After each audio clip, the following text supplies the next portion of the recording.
I don't want to get in specifics on the exact role in terms of like some of the areas he's going to be focused on, but what he is going to be able to do is take a deep breath, take a step away, and ultimately there's some areas that we do want him to focus on that we just haven't had the time or resources or energy, and he'll be given that platform to do so moving forward. And perhaps as we get into like winter meetings and so forth, I can kind of give a little more detail of what that looks like. And your second question, Hire the new GM. I think what we're really trying to do, or what I'm trying to do, is really set that like there's no roadblocks for when Chaim actually takes over. Mm-hmm. So ultimately, that would be his decision. So maybe for this group, since we're all together, like I'll still be running baseball operations for 2025. In terms of like any media, any demands from that standpoint, you just call me. Obviously a year from now, I will be stepping down and then turning the keys over to him, and you will have a new leader in the baseball. John, you made it clear that payroll's going down. There are players that you recruited here, players that the fans fell in love with. How difficult is it going to be to trade some of those guys off? It looks like that's what's coming. Well, again, we don't know what that number is, okay, what we're going to play at. So in terms of like what we may have to trade or do, I think that's a little premature. Obviously, there are some decisions that have to be made pretty soon on options. But, ultimately, I do feel like the way we're set up, we do have some flexibility. And yes, this is a reset. Yes, this is going to be where we're not focusing on necessarily like building the best possible roster we can, but we're also excited about the roster. We do have a bunch of young players. We also have some emerging stars at the minor league level. And then, how we potentially could augment that over the course of the next few months, time will tell. Mo, what does that mean for guys like Nolan Arenado and Sonny Gray? Nolan, who pushed for a trade to be here, to contend constantly. Sonny, who signed with that in mind. Yeah, so those guys are all people that I need to speak with directly, but I wanted to get through today first because I think, once this Band-Aid has been pulled, then I think it's easier to have discussions versus in hypotheticals. How does that work for you? You have them under contract, but do you want to hear how willing they are to be a part of this? I think it's you definitely have to welcome a two-way street. Yeah. Mo, you mentioned legacy for yourself and kind of seeing through this final year. How do you sort of view that with the notion of a decrease in payroll and in terms of the on-field product in what will be your final year? Or is that more of a legacy that's going to extend that we're going to be knowing about beyond 2025, I guess? No, I think like for me, I've kind of run the same race now for a long time, and in a lot of ways, 2025 will be different. And I'm actually energized and refreshed and looking forward to these types of challenges because it's going to be different. But yet I'm still excited, and I do think we can surprise a few people. Obviously, the focus today was on player development. This is the question I was going to try to ask you up there. But why do you guys feel like you guys had to re-emphasize player development? What has happened in the past few years that led you to that conclusion? Well, it's been something like Bill DeWitt and I have been focused on for a while. It really is an arms race in terms of like what you're seeing other organizations invest in that infrastructure. And for us, we were always making small trades to try to increase payroll at the major league level versus maybe skimping somewhere else. And ultimately it comes down to, when we were at our best, we were producing a lot of talent from our system. And that's really where we want to get back to, because we feel like that gives us our best chance to be long-term successful. Hey, Mo, what goes into deciding which big contracts should go and which big contracts to stay? I know you're not going to do all your winter negotiations with the media right now, but just the idea of like... Definitely not you. Yeah, that's fair, for sure. that's fair. Yeah. But my question would be... That's a low bar, boys.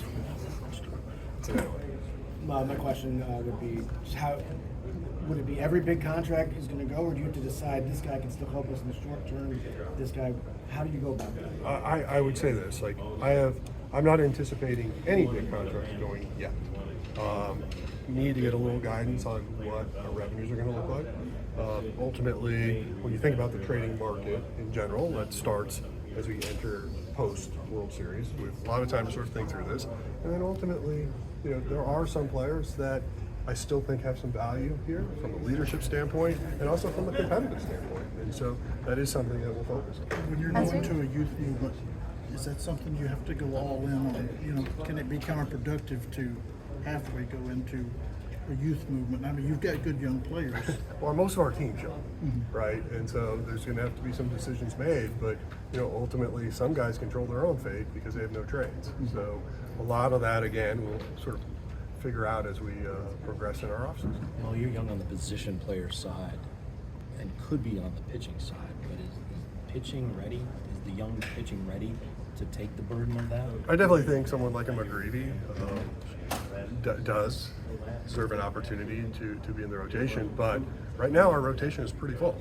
And so as we take the next few weeks, we're going to navigate that, and ultimately you guys will hear about some of those decisions that we make prior to the end of the World Series, and some will. And so that'll just take us into November. Well, you said to me, my last one for me, you've said before, you're not allowed to rebuild in St. Louis. Like, you have to retool, you have to win. There's an expectation to win every year. How do you think the reaction of the fan base will be to a youth movement? Well, I think, again, like you look at the players on this team, really, like they're hard to replace. In other words, like who would you not want in your lineup? But, I don't see this as just a pure rebuild. I see it as a reset.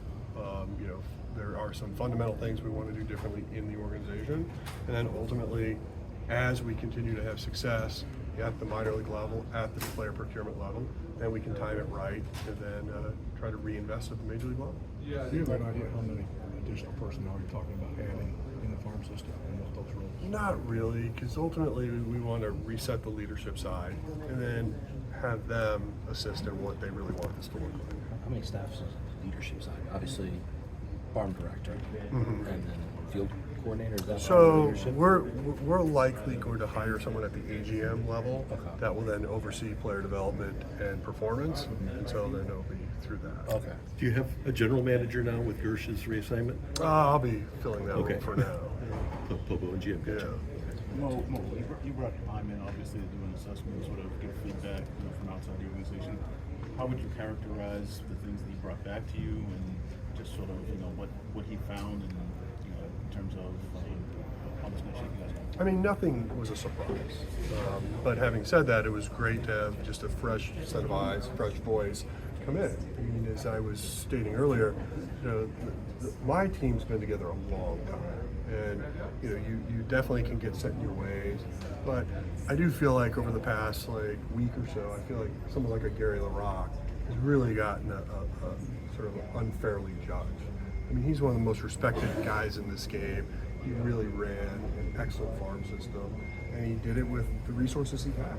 And when you look at the players that we've been bringing up, I disagree with the statement that someone says they're not prepared. They might not perform right away because there is a learning curve, and not every player comes to the big leagues and succeeds right away. It's a hard game. It's a tough league. And so you look at the players that we have been able to produce and what Gary and his staff has done, I think it's really been remarkable. Mo, when you look at that role of farm director, now that Gary LaRocque has retired, I mean, are there traits or qualities or backgrounds that you look for in somebody who could fill that role a long time?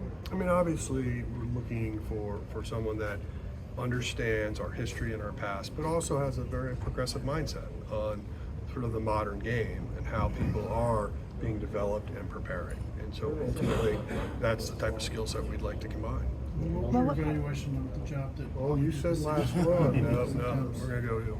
What kind of restrictions have you been under? Is there obviously a huge pressure to win in the city every year, to build a major league team that can meet those aspirations, but also try to resource the player development system in a way where, unfortunately, you guys haven't been able to keep up with a lot of others? Maybe the simplest way to think about it is like, when you go out and sign a player that has a draft pick connected to it, right?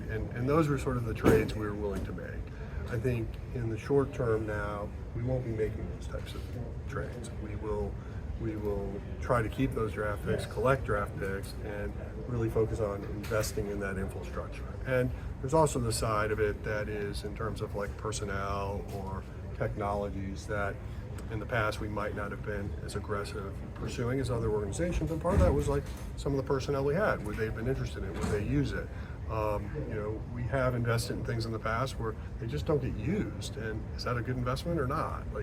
No, because you're just not taking advantage of it. But hopefully with additional personnel, we can have that where these investments that we're making from outside the organization will be used. Mel, can you give us an estimate? If baseball operations spending is a pie, how is the cut going to change between spending, what it has been on the major league side versus what you want it now to be on the player development? I mean, I would say like from an infrastructure standpoint, we're probably looking at anywhere from 8 to 12% increase on that. But it also, you can't just put a dollar amount on it yet because, or even a percentage for that matter, because I don't know exactly what our revenues are going to look like, and I also don't know exactly what our payroll is going to look like. And so there's sort of like 3 different levers going on at this point, but ownership is committed to letting us take that first tranche or first step to make that investment in player development. So maybe the better question is, where does it start now? What has it been at as it's kind of scaled back the spending on the minor league side? Has it gotten to where it's 70 major league, 30 major league, you want to reset? No, it's like I don't really look at the world that way. I mean, I'm usually given a payroll number, and that's what we operate to, and then I get an operating number, and that's what we operate to. And so, do I again, I envision an increase in operating. I just don't know how far lower we're going to go on payroll. Well, last year when you had to sell, you said you were kind of energized because it was something that you'd never done before. This is something you've never done before too. So how do you feel about it? I'm excited. First off, I know the end of the runway is coming from that standpoint, but I do think over the next 12 months there's a lot of work to do, and I'm looking forward to those challenges because it will be different. And I certainly like the group of people I'm still working with, and I do think we have a chance to really create change over the next 12 months, and hopefully it's impactful. And when I do look back on it, it was successful. Mo, how would you characterize the way that Ollie's skill set in particular can be beneficial to the kind of next direction you guys are taking with more of a developmental and maybe a younger roster at the big league level? Look, I think he's going to enjoy this opportunity. I really do. And, his roots are in player development. Candidly, he was always someone I thought was going to be a farm director one day. And so he skipped that and went to a manager. But I do think this will be a great opportunity for him. Mo, when I took the job in Boston, somewhat famously, one of the first things he was tasked with doing was trading Mookie Betts and kind of tearing down that roster. As you all discussed what succession would look like, was part of the conversation leading that to your plate and giving Hein more of a clean slate when he takes over next winter? I do think creating a succession plan is helpful, right? A lot of times in these jobs, someone gets fired and then someone new comes in, typically from the outside, not from the inside, and therefore the learning curve of an organization can take anywhere from 6 to 12 months, whereas this won't happen. Like next year when that transition happens, it's going to be seamless. And in the meantime, I can continue to do my job as best we can. Someone asked a question like, how are you going to delineate from decision making, and when you're thinking about between who makes decisions on trades and all that. I think the easiest way to think about this is that from a day-to-day standpoint, I will be responsible for that. But anything that's going to affect the organization in a long-term or meaningful way, I will definitely be consulting with ownership and Hein to make sure that they feel like it's the right decision.